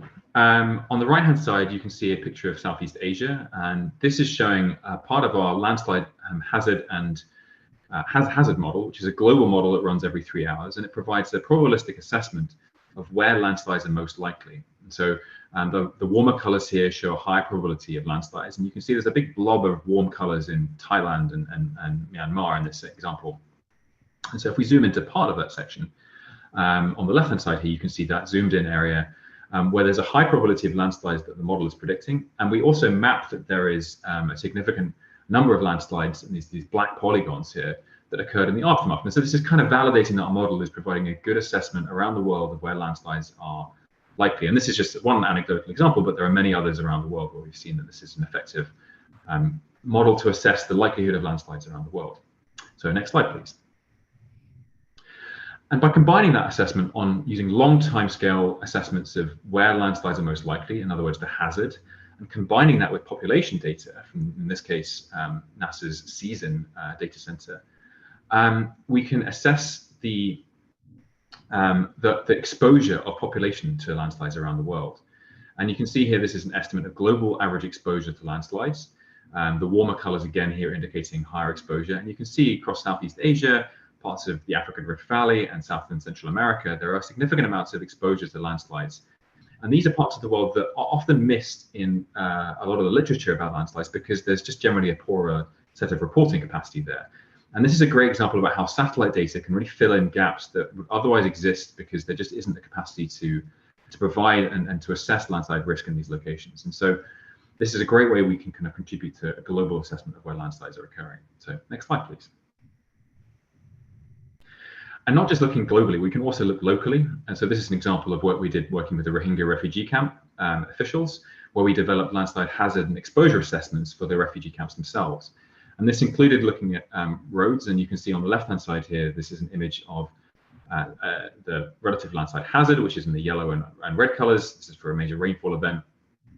But we can also in near real time assess the roads in this camp that are most likely to get exposed to landslides as a result of extreme rainfall. And so this provides a kind of a nice assessment of how we can do this much more locally, even using global scale satellite data. So next slide, please. And I just finally want to bring attention to the way that we're using citizen scientists to contribute to our landslide assessments. Our data sets and our models rely upon inventories of where landslides have occurred around the world. And citizen scientists have been contributing to this through our cooperative online open landslide repository, or COOLA. And this is a way that individuals, like the public, can contribute where they've seen landslides in the world that they can, and then this can be used to go into our models and calibrate and validate our findings. And it's a great way that we can not only support the hazard response community, but also we can use their expertise and input from the public to improve our own models and essentially improve all of this. So with that, I'll say thank you, and thank you to all my collaborators, and I'll pass it on to the next presenter. Thank you so much, Robert, for that amazing presentation. Next, we have Brendan Crowell, who will be presenting on tsunamis. Thanks for having me here today. So I'm going to outline a project that we have to provide near-field tsunami early warning using global navigation satellite system data. This project is a collaboration between University of Oregon, University of Washington, who were the two institutions doing the main modeling part of this, Central Washington University that provides data, and then NOAA's Pacific Marine Environmental Laboratory in Seattle. NOAA currently runs a tsunami warning system in the United States and globally with 2 centers in Alaska and Hawaii. Keep on the same past slide. So this warning system is primarily focused on basin-wide tsunami analysis and near-field warnings where the largest wave heights will be observed. And generally this ends up being delayed by 10 minutes due to a reliance on only seismic data at the tsunami warning centers. So for the biggest earthquakes, the initial magnitude is often underestimated, which really highlights the need for a different data set. So next slide. So I wanted to provide a bit of motivation for why we're doing tsunami early warning with GNSS. The plot on the right shows the magnitude results of Japan's earthquake early warning system in the first few minutes after the magnitude 9 Tohoku earthquake in 2011. While this system did detect the earthquake in a timely manner, it worked as designed. The magnitude estimate saturated at magnitude 8 about 2 minutes into the event. If we look at what this means in predicted near-field tsunami impacts, which is on the left-hand side, we see that this magnitude underestimate leads to a moderate tsunami prediction along the coast and not a very, very major tsunami along the Sendai Plain. The plot in the center, however, shows what the final tsunami looked like for this event with pretty much significant wave heights along the entire eastern coast of Japan. The primary reason for this seismic magnitude saturation is that sensor rotations and tilts in an inertial reference frame will lead to incorrect measurements at the low frequency end of the spectrum. And so what's normally done with seismic data is that they'll low pass filter or they'll high pass filter this data so that they remove these sensor rotations and tilts. But for a large earthquake, that low frequency component of motion, which contains all the way to the static offset of an earthquake, the DC component, is incredibly diagnostic of the final magnitude of an earthquake. So when you filter it, you're removing the part that actually says something about that final magnitude. And with our project, our goal is to generate, the plot in the middle here within 2 to 5 minutes after earthquake origin time. Next slide. So the primary data set that we're utilizing here is permanently installed GNSS, or otherwise known as GPS in the United States. GNSS data does not saturate for large earthquakes because we're computing displacements within a global non-inertial reference frame. So we end up recording the full spectrum of earthquake ground motions. In our project, we're using both the dynamic components, which is mainly the strong shaking that you would feel during an event, and the permanent offsets at the station, which we can then use to obtain the slip on the fault. The first magnitude estimate we produce is based on the peak ground displacement recorded at the permanent GNSS stations. The plot on the left shows 4 different stations during different magnitude earthquakes, 9, 8.8, 8.1, and 7.2, and they're all at roughly 100 kilometers here. As that magnitude goes up at a given distance, the displacement will increase significantly. And notice that those are all on a different scale.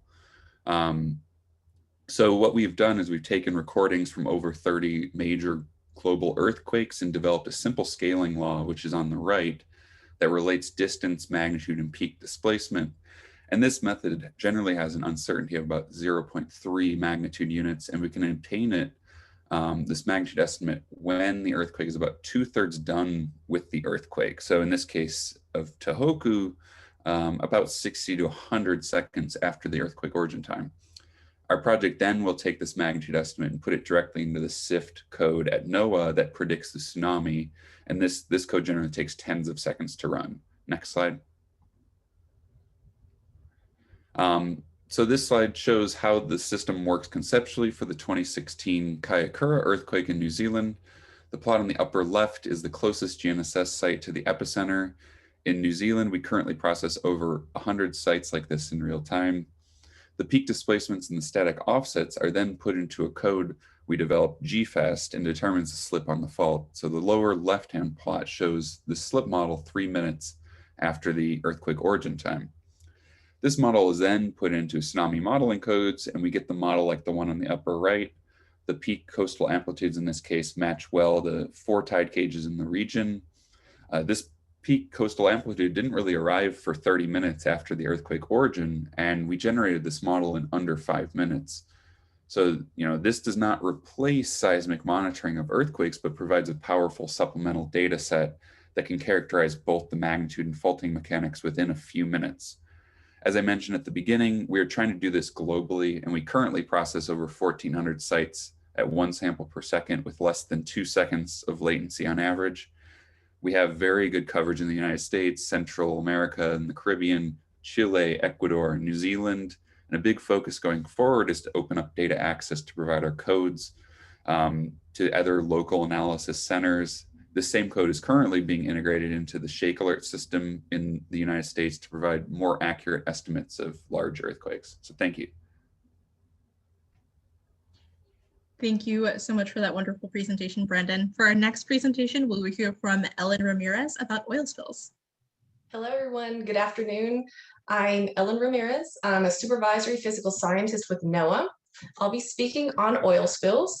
This is typically not the first disaster that probably comes to mind when you think of hazards, but anthropogenic oil spills have major consequences to the environment, the economy, and human health. And therefore, it's important to have the ability to detect, monitor, and characterize oil spills in support of emergency response and oil recovery, mitigation, and damage assessment. Addressing this topic is an international interdisciplinary team of scientists that are currently funded under the NASA ROSES A37 grant. They include the University of Maryland, NOAA's Ocean Service and Satellite Service, NASA JPL, Water Mapping, McDonald Detweiler and Associates, the Arctic University of Norway, and the US Coast Guard.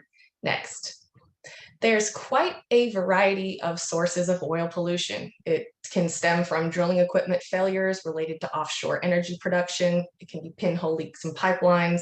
There are about 2,000 offshore energy structures in the Gulf of Mexico alone, with a very robust pipeline network. Oil pollution could also come from vessels that intentionally and illegally release their bilge waste at sea. And sometimes there's incidences of tankers running aground. Next. Case in point is the 2020 oil spill in Mauritius in the South Indian Ocean that made international headlines. It's seen here. NOAA is using a combination of multispectral imagery and synthetic aperture radar to monitor waters for oil spills. Largely, this is done domestically, but on occasion, our team is requested for international support. So in this image, there's a distressed vessel that's represented by the green marker. And the oil sheen, the brownish color, it's clearly noted, and it's emanating to the northwest and entering into the reef zone. So I will pivot into the who cares and why. Next, please. So the oil spill community is quite robust, with the US Coast Guard being the primary stakeholder. They're the designated federal entity in the US for oil spill reporting. In addition to that, the Interior Department is responsible for ensuring safety and environmental compliance. And science community has a vested interest in protecting and preserving marine ecosystems, and state and local authorities are responsible for ensuring continuity of their economy, including tourism. All the reports that are produced out of this research and what NOAA produces on an operational basis are publicly available. Next, please. So this is where we are now in our research. This is our highlights. NOAA currently has an operational branch that produces satellite-based analyses of non-natural oil spills in US waters. And we deliver information on oil location, extent, and relative oil thickness that's based on a visual interpretation of interslick variability. That's a sample of one of our reports. So this information is very actionable for the stakeholder community and will result in on-site response. However, where our gap is, there's a significant need for us to transition into a more automated detection process, which will A, improve the timeliness of reporting, and B, increase the level of detail when we're delineating the extent of an oil sheen. So one of our most ambitious objectives within our grant is to deliver information on the ranges of thickness, and not just the presence or absence of oil, but how thick is it? Because that is really going to drive how this type of disaster is mitigated. It's going to determine how the oil is cleaned up, and it's going to determine the amount of damage to the environment, which results in a civil liability to the responsible party. Next, please. Here is a few pictures of our active research that's currently underway at the Santa Barbara, California natural oil seep sites. This is our ground truth, ground verification site. So through the grant, we've coordinated simultaneous observations and collections from UAV SAR, courtesy of NASA JPL, satellite, courtesy of requests through NOAA. One of our private sector partners will do some high resolution mapping via a drone.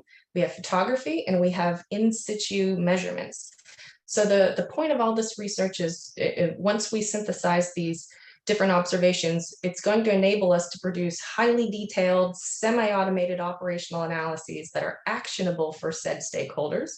And all of this is in preparation for the next major oil spill and several smaller spills in between. Thank you. Thank you so much, Ellen. That is such great work. To keep the presentations rolling, next we will hear about critical infrastructure from Charlie Hike. Good afternoon, everybody. I'm Charlie Hike from a company called ImageCat in California. We started in the year 2000, really focusing on the application of EO in disasters for insurance and NGOs, governments, and the, oh, here we go, sorry. This presentation will talk about some work that we've done modeling critical infrastructure with EO. Next slide, please. Okay, so I want to start with the problem with modeling disasters. And by modeling disasters here, I'm talking about the kind of CAT models that Chris was talking about. So we don't have to introduce those in too much detail, but next slide, please. The problem is really that critical infrastructure and economies are not included. So if you think about disasters, there's somewhat of a tipping point where economies perform better than expected until they don't, until you start to have cascading effects and so forth. So that's what separates something like Northridge, where businesses rebounded fairly well, from something like Katrina, where you had a major migration and economic devastation. It's this sort of economic tipping point that's very difficult to characterize and often stems from critical infrastructure disruption. So there's all sorts of reasons why this is very difficult to model.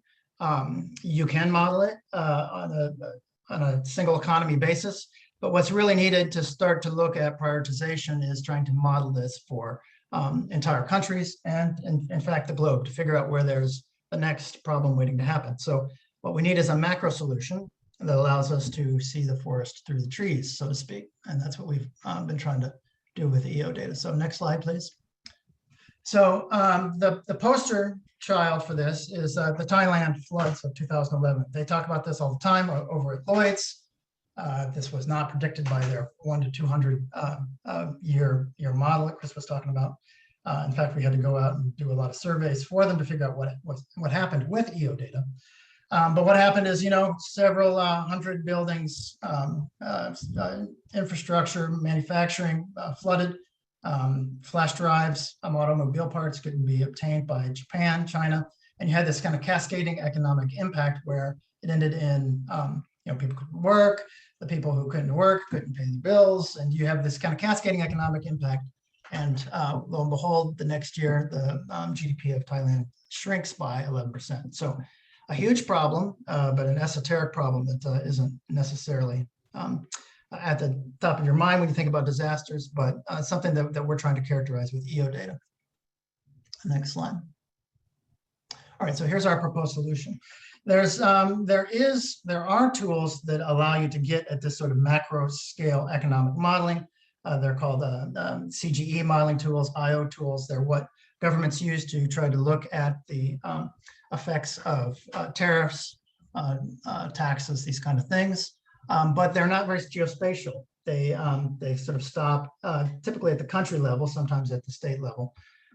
You might have a specific model for a country, but in general, they don't go beyond the county level. So you need to sort of figure out a way to attach that to space. So our very, very simple solution here, or complicated solution, but simplified communication of the solution. You can see these areas where they tend to be. You can identify them through segmentation algorithms. You can characterize the intensity of production once you've got those areas isolated. And then you can start to overlay that with hazard data and use standard CAT modeling techniques, which we do a lot here in ImageCat, to impact, to model the impact and use that to disrupt economic models and figure out how that cascades throughout the global economy.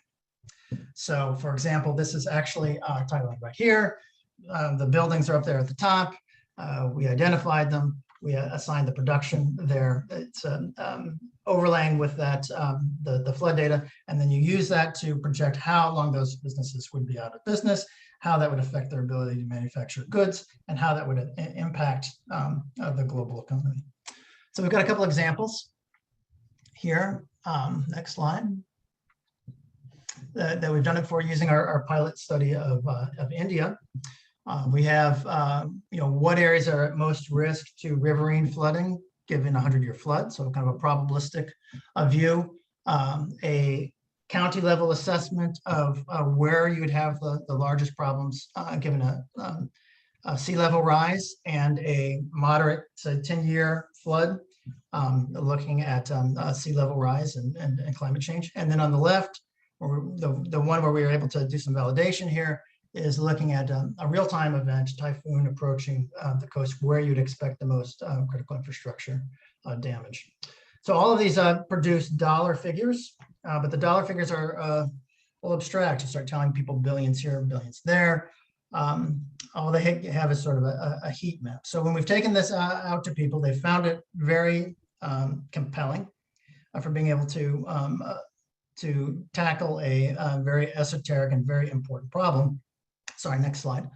But what they really want from here is to be able to first figure out how good it is, when does it work, when doesn't it work. So trying to do some validation here, probably focusing on hurricanes. But next, try to tie those dollar figures to something that's tangible in terms of economic impact. So mass migration, layoffs, rapid recovery. Having these sort of qualitative assessments tied to those numerical values that they can be able to understand, so they can use that for ESG portfolios. There's a huge demand out there for being able to do this type of CAP modeling, looking at projected impacts to commercial real estate portfolios. Multinational corporations have assets all over the place. People are asking, what's our risk here for climate change? What can we do about it? How can we help communities become more robust with economies? So being able to tie it to these sort of qualitative assessments, and the example here we use is the modified Mercalli intensity, where 5 might mean felt by everyone, fall out of bed, some windows break, something where we can tie that back to a qualitative assessment and that people can understand. So that's where we're at. Thank you. All right, thank you so much, Charlie, for sharing that information with us. Up next, we have Ricardo Quiroga, who will be presenting on the AmeriGeo Initiative disasters. Yeah, thank you. My name is Ricardo Quiroga. I work for NASA Disaster Program. Thank you for having me here. Next slide, please. Yeah, the business here is how the community can use the air observations for the social benefit. We know Americas has around 34 countries using air observation data. AmeriGeo has 21 countries plus Bolivia as an observer. The point here is how can develop relationship to get together with communities, with stakeholders, with national agencies, with embassies. What kind of events we can develop to get together to solve different problems. We are using geospatial data to support Sendai framework, which is LAC, is ending in 2030 this period. But we need to use geospatial information to support Sendai framework. This is a disasters agreement at world level. We are developing air observations forums in different countries, trying to activate national geos. Also, we are creating mapathons, innovation challenge, trying to bring the community, academy, and young people together to solve solutions, to get solutions using geospatial data. Also, we are working on creating geolabs, laboratories to use air observations to support those agencies who has not enough capabilities to process the data to respond to disasters and something like that. We are developing a lot of webinars, workshops, and also the most important thing is applied investigation, applied research, using all these Earth data, satellite data to create solutions.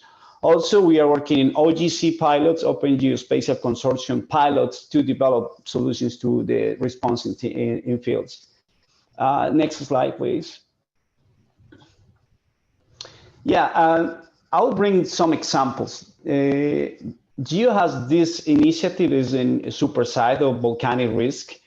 We helped to create the first supersite in Central America. Central America is one of the most volcanic active regions around the world, and they are usually are struggling looking for data, satellite data, to respond during disasters events related to volcanoes. Now they have this kind of programs to support the investigation. Next, please. Next slide, please. Okay, another example is this. NASA just funded the project to support GIS, GWIS, Global Wildfire Information System applications with countries' data. This is historical 20 years data. And now countries start using actively this to create understanding the risk with fires at different levels, creating applications. We have people during the innovation challenges or hackathons using this data to create solutions at local level, helping cities and communities in South America and Central America to inform the risk and to create mitigation plans, adaptation plans, and also to make vulnerabilities assessments. Next slide, please. Okay.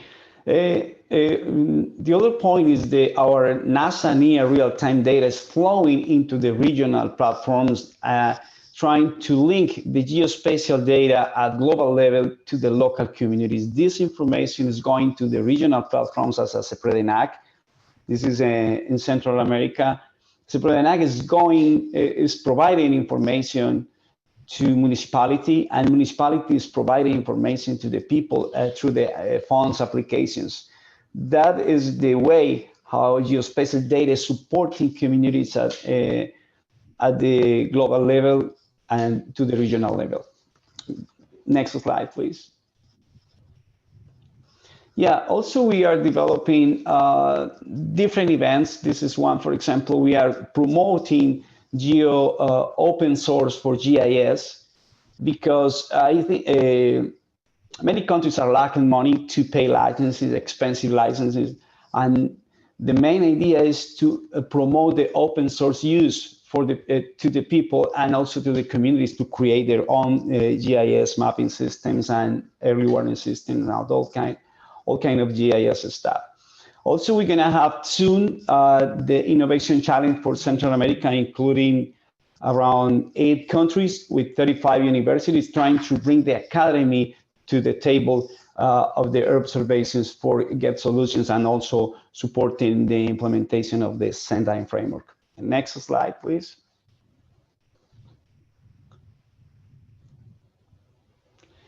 Yeah, and one important thing is Sendai framework, first priority is understanding the risk. I think we have more than 14,000 municipalities in South America and Central America, but most of them don't know the risk in high resolution. That's why we are trying to get together a NASA disaster program, AmeriGeo, and NGOs at local level, and also communities to create this understanding the risk. This is one example. This is Puerto Rico, funded by NASA disaster program, and is getting together to get this kind of mapping, risk mapping. This is the seismic region on the southwest of the Puerto Rico island, trying to understand. You can see here the mapping is the geological fractures, geological fails. And we create this multi-hazard risk assessment 1 in 5,000 scale. Next, please.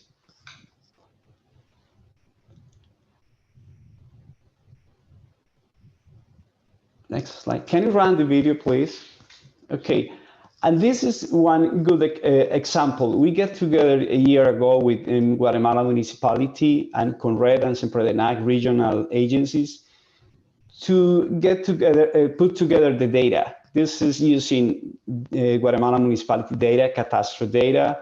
We are putting NASA data to create this kind of modulation. This is using gaming technology to put together layers. This is, you're seeing the fails, geological fails over the Guatemala city.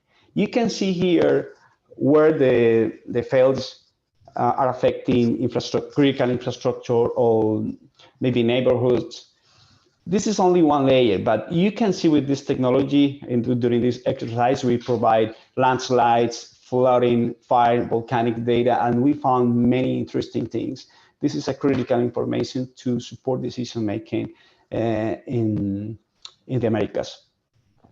We have many other things, but I think I want to give you good examples for how can we acting together to disaster reduction in the Americas. Thank you very much. Thank you so much for that marvelous presentation, Ricardo. Now we will hear from Jeremy Kirkendale, who will be presenting about the Disasters Mapping Portal. Thank you. So I am one of the GIS administrators for the portal. I'm going to show you, you've seen a lot of different projects from our program today. Where can you get the data? A lot of it will be made available through the disasters portal that we'll be covering here. So the program covers events on a global scale. We've been doing it for years now. Everything from earthquakes and floods to hurricanes, wildfires, all of these different events have disasters created, and we also have products that are updated on near real-time basis as well. Next slide. So a lot of our data can be found through the disasters mapping portal. It is completely free and open for anyone to access. There is no requirement to have any kind of Esri licensing or anything. In fact, that API is totally open so that you can access it through open source software as well. There are a bunch of different applications that we'll show off, and then the GIS data sets themselves. Next slide. So we have story maps that help tell the impact that a disaster had on people and the environment. They're created for major events. They have interactive applications built into them, and they will contain all of the products that are created for that specific event. So the top left image is the California fires last year. You would be able to find anything from burn scars, and there's smoke plumes that are being shown there in 3D, to some of Charlie's products were also in there with some impacts to infrastructure and risk there. The bottom image is from Hurricane Dorian. It's showing you a damage map on the left and a flood extent map on the right side in the Bahamas. And you can use these kinds of story maps to understand how to look at the data. What should you use it for? How should you use it? Next slide. We also have dashboards that show what's possible when you combine NASA data, NOAA data, and other data sources. So the tropical cyclone dashboard there is one of our most popular ones. It's combining NASA and NOAA products to help monitor when a tropical cyclone is approaching the US. You can see the imagery there has the storm coming with the track, the cone of uncertainty, and then we've got the NASA soil moisture product turned on there to show that the storm might be impacting some areas where soils are a little more saturated. So maybe there's more of a flooding concern there. So the idea behind this dashboard is we show you what you could do with the data, go build your own, bring our data in and combine it with your own infrastructure, your own asset data, and you can have really comprehensive situational awareness. Next slide. The near real-time products, they are fed into those dashboards. There's a lot of other ones that are available. So most of them have a global coverage and they're always updating. So our program can't respond to every individual disaster, but that's what the near real-time products are for. They're going to give you that first look when a disaster is hit before we can create the more specific products for a hurricane or a wildfire. Their latency can be as short as a few hours, and there's a wide range of products. So the top left is a hurricane monitoring service that is using synthetic aperture radar products. So we could see through the clouds as the hurricane is approaching. Every time a new overpass from a satellite happens, the imagery would be added to that mosaic that's there. The top right is a global soil moisture anomaly product. So you can see where in the world is it wetter or drier than normal. Should we be concerned about how dry it is? Maybe the conditions for wildfires might be getting worse. And in the bottom left is one of the many global precipitation measurement products we have that can replace radar. If it's out over the ocean or in a country that doesn't have ground-based radar, you can use this to get an idea of where rain is falling, how much is falling, who might be experiencing flooding. Next slide. And then the event-specific products, which are created for individual disasters, are going to have a smaller area of interest, and they can be anything from the damage and flood maps that you've seen, ground surface deformation after an earthquake, or this product here was created for Hurricane Michael and shows the change in nighttime lights that occurred. So you can see within the red oval on the right side after the storm passed, quite a few towns lost power. And we can use this information to identify who's been hit hardest, who needs help first. Next slide. So that is the URL to the portal. And if you have any questions about the portal or the GIS datasets, please feel free to reach out to us and we would be glad to help you. Thank you. Thank you so much, Jeremy. For our final presentation of the Boosting Disasters Readiness section, we have the Develop Illinois Disasters Project presented by Kyle Pexock. Thank you, Rochelle. Hello, everybody. My name is Kyle Pexock, and I speak on behalf of the 2021 NCEI Illinois Disasters Develop team, which includes myself, Joshua Green, Julia Martirano, Emma Myrick, and Victor Schultz. Today, I'll be discussing the project our team completed this summer, which examined the role of soil moisture in drought monitoring and the use of 2 different NASA Earth observation products for agricultural drought assessment within the state of Illinois. Next slide. In recent years, Illinois has experienced increasingly frequent and intensive drought. And during Illinois' 2012 growing season, drought resulted in $3.5 billion in crop insurance payouts.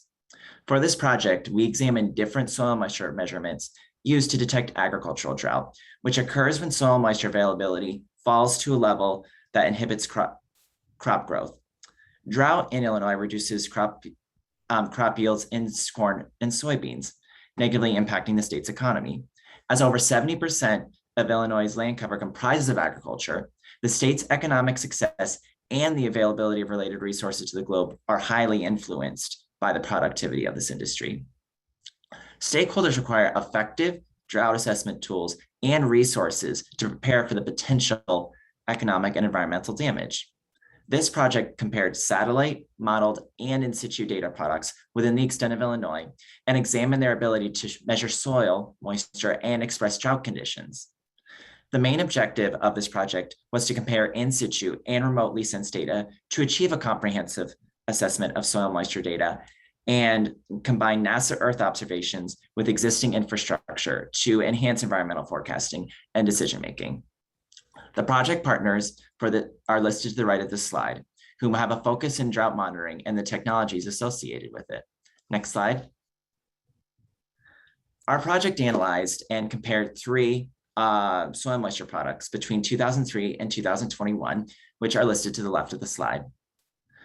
Our first product was in situ data collected from the Illinois Climate Network's Water and Atmospheric Resources Monitoring Program, which from this point on will be referred to as WARM.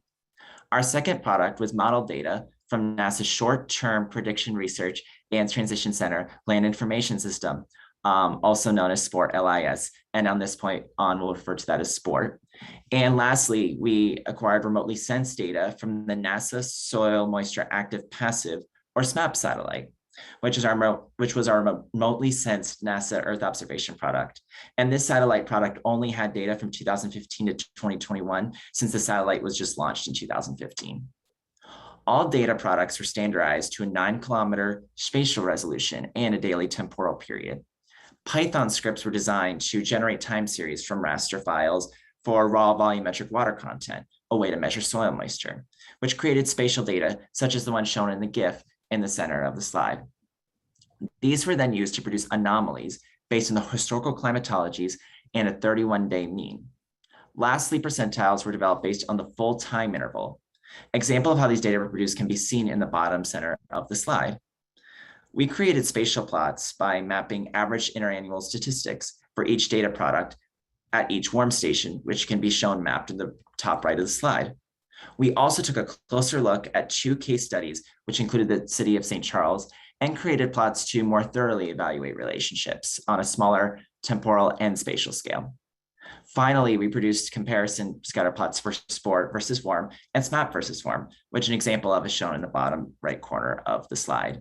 Next slide. The results of our study reveal patterns that will help project partners assess the suitability of SMAP and sport for drought monitoring. Within each data set, we observe a pronounced seasonal signal. As seen in the figure to the left, the strength of the relationship between warm and SMAP data, as indicated by the Pearson's R correlation, increases from the spring to the summer and reaches an annual peak during the fall. In the winter, however, the correlation between the 2 data sets substantially drops. This unimodal seasonal change in the correlation of soil moisture data sets is also observed between the warm and sport data. The fall and summer months show the highest correlation coefficients and lowest mean absolute errors. So this suggests that both data sets produce predictions closest to the in situ data during the growing season, which really is an encouraging sign for drought monitoring. We also notice differences in the error and correlation between the 2 data sets. We see that on average, the correlation between warm and SMAP is greater than that of warm and sport throughout the entire year. Similarly, the overall warm and SMAP relationship has a smaller mean absolute error than that seen between warm and sport. However, interestingly, we found that sport showed a lower root mean squared error, which is also known as RMSE, and is another way to measure error, during wet conditions when warm percentiles were greater than 80%. So that was a really neat observation to notice. These results overall indicate that both data sets are suitable for drought monitoring, and while each having their own advantages and limitations. Next slide. So based on our analysis, we can conclude that both SMAP and sport provide viable means of assessing drought. The seasonal component of our analysis shows that both products are particularly well suited for monitoring drought within the late growing season and harvest season. And both products showed a notable correlation with the warm data during the winter and early growing season. And so between SMAP and sport, SMAP has the advantage of higher correlation values, which could perhaps be driven by higher variability that more of the SMAP data that more closely matches the amplitude of the warm trends in soil moisture. On the other hand, the sport data has lower variability and closer percentile indicators than the warm data for the wet conditions. From these conclusions, project partners can decide the type of data and approach to identify and prioritize areas experiencing the highest intensity of droughts. Next slide. Thank you for joining me today. I hope you all enjoyed learning how NASA Earth observations can be used to support monitoring and decision-making for disaster prevention and management. We'd like to acknowledge and thank our science advising team, project partners, and our node fellows for all their guidance and support throughout the project. They're all listed on the slide here. And just one last final thank you for giving me the chance to speak today. Great presentation. Thank you so much, Kyle. And thank you so much to all who have attended today. We do have sessions coming up this afternoon, so please join us at 2:15 p.m. Eastern for the afternoon symposium, which will take place on Microsoft Teams. Information on events and speakers can be found in the agenda on the Earth Science Applications Week events webpage, as well as links to join the afternoon sessions. So we hope to see you there.